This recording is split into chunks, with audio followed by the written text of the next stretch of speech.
Sebelum melanjutkan, jangan lupa subscribe dulu, terima kasih. Bab 509, melihat wajah yang dikenal. Menurut saya perusahaan Anda agak aneh. Anda ingin mengakhiri kerjasama dengan perusahaan kami tepat setelah saya menjabat. Bukankah sudah terlalu jelas bahwa Anda menentang saya? Lu Qianqian membantah. Saya telah membaca tentang semua proyek sebelumnya yang pernah dikerjakan perusahaan saya dengan perusahaan Anda. Dan kami telah menandatangani kontrak untuk proyek ini. Sekarang Anda ingin mengakhirinya hanya karena pelantikan saya. Bukankah ini bertentangan dengan semangat kerjasama? Saya tidak akan setuju dengan permintaan Anda yang tidak masuk akal. Apakah menurut Anda Lu Holdings akan menjadi lebih rendah setelah saya menjabat? Lu Qianqian menanyai perwakilan itu secara langsung. Perwakilan itu tercengang, begitu pula orang lain yang hadir. Apakah Anda masih bisa mengatakan bahwa gadis berusia 20 tahun ini tidak mampu setelah dia membuktikan dirinya berpikiran jernih dengan mengatakan hal seperti itu? Apa yang Anda lakukan di sini bukanlah mengakhiri kerjasama. Gunakan istilah profesional, yaitu pemutusan perjanjian. Di dalam kontrak disebutkan bahwa jika salah satu pihak ingin mengakhiri kontrak karena pendapat subjektifnya, pihak tersebut harus membayar denda 15% kepada pihak lain sebagai kompensasi. Selama perusahaan Anda telah menyiapkan uangnya, tidak ada alasan bagi Lu Holdings untuk tidak setuju. Lagi pula, ada begitu banyak perusahaan elektronik di negara ini. Kami punya banyak pilihan. Setelah mengatakan itu, Lu Qianqian memanggil para penjaga keamanan. Ini adalah rapat internal Lu Holdings.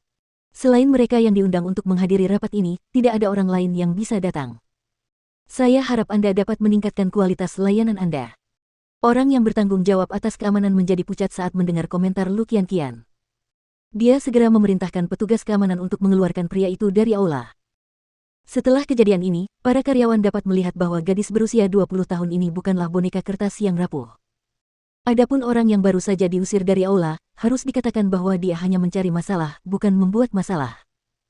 Sebenarnya, Lu Qianqian, ibunya, dan Lin Muan tahu betul bahwa tidak seorang pun bisa masuk ke aula dengan mudah. Namun entah bagaimana, pamannya, siapapun itu, telah membantunya. Lu Qianqian khawatir sampai saat itu karena tidak bisa mendapatkan prestise di hadapan karyawannya, dan disinilah kesempatan itu datang. Tidak bisa lebih baik lagi. Lin Muan duduk di dekat panggung. Dia mengucapkan beberapa patah kata kepada Lu Qianqian sambil tersenyum. Nona kecil, kamu sangat galak. Lu Qianqian tersenyum. Kemudian, masih berdiri di atas panggung, dia melanjutkan konferensi. Setelah melihat ini, para paman dari keluarga Lu tahu tidak ada yang bisa dilakukan untuk mengembalikan perubahan itu lagi. Mereka hanya bisa berharap akan mendapat kesempatan lain di masa depan. Namun, ketika mereka melihat Lin Muan duduk di kursi di depan mereka, mereka saling bertukar pandang. Pria ini adalah seorang Lin. Meskipun hubungannya dengan keluarga Lin sekarang tidak baik, dia tetaplah darah daging keluarga Lin. Begitu Lin tua menyerah, Lu Qianqian akan menjadi menantu keluarga Lin. Dan kedua, pria ini memiliki hubungan dekat dengan bos Zongteng, Zheng Xiao. Sejak Papa Lu meninggal, dia mulai muncul di sekitar Lu Qianqian sebagai pacarnya. Dan semua pengawal dan fasilitas keamanan itu adalah pekerjaannya. Ini berarti bahwa dengan Lin Muan di sisi Lu Qianqian, sulit untuk menyentuhnya. Wajah para paman berubah menjadi jelek.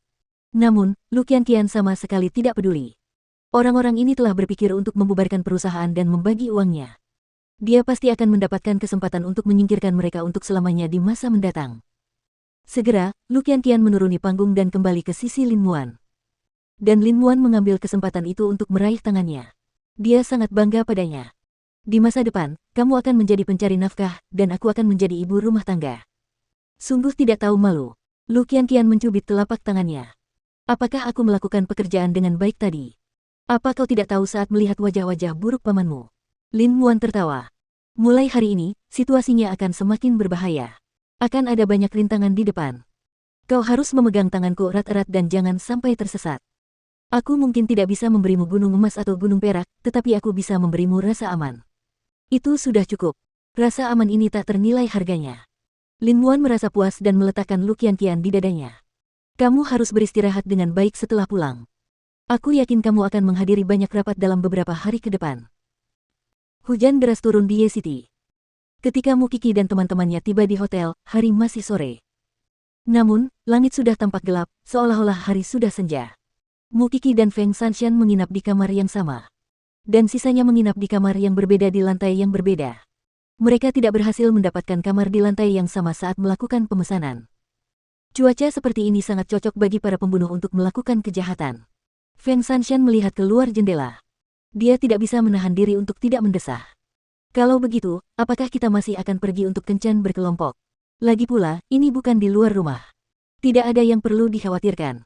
Feng Sanshan mengangkat alisnya. Apakah kamu begitu takut pada Seng Xiao? Ngomong-ngomong, dia tidak ada di sini. Aku tidak takut, kata Mu Qi dengan lesu. Tidakkah kau tahu betapa nyamannya berbaring di pelukan seorang pria dalam cuaca seperti ini? Baiklah. Ayo kita bereskan barang-barang kita dan pergi makan siang.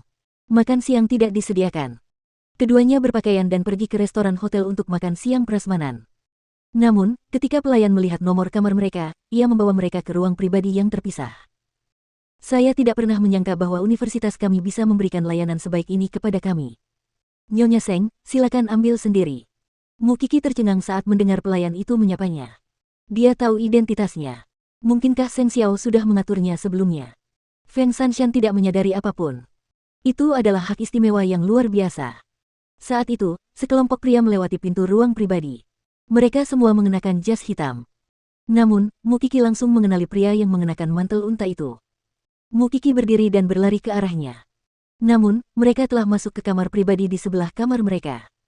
Meskipun demikian, dia telah melihat wajahnya dengan jelas.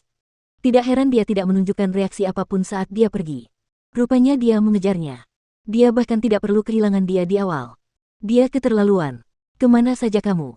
Feng Sanshan penasaran dengan apa yang membuat Mu Qi bergegas keluar ruangan saat dia sedang makan.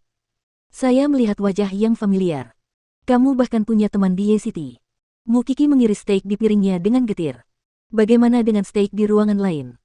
Seng Xiao sedang mengobrol dengan gembira dengan orang yang ingin ditemuinya. Saya sudah mendengar tentang Anda berkali-kali. Sekarang setelah saya bertemu dengan Anda, saya dapat mengatakan bahwa rumor itu benar, kata pria itu dengan sopan. Sekretaris Zongteng mengatakan kepada saya bahwa saya akan bertemu dengan seorang perwakilan. Saya tidak menyangka bahwa Ketua Seng akan datang sendiri. Ada beberapa urusan pribadi yang harus diselesaikan di sini. Jadi, aku datang, kata Seng Xiao dengan acuh tak acuh. Tapi ini hanya hotel bintang 4. Aku bisa mengatur agar kamu menginap di hotel bintang 6. Dengan begitu, kamu akan merasa lebih nyaman. Tidak apa-apa. Aku suka di sini. Seng Xiao menolak tawaran itu dengan wajar. Besok aku akan membahas proyek ini denganmu secara resmi di kantormu. Untuk hari ini, kita akan menikmati makan siang saja.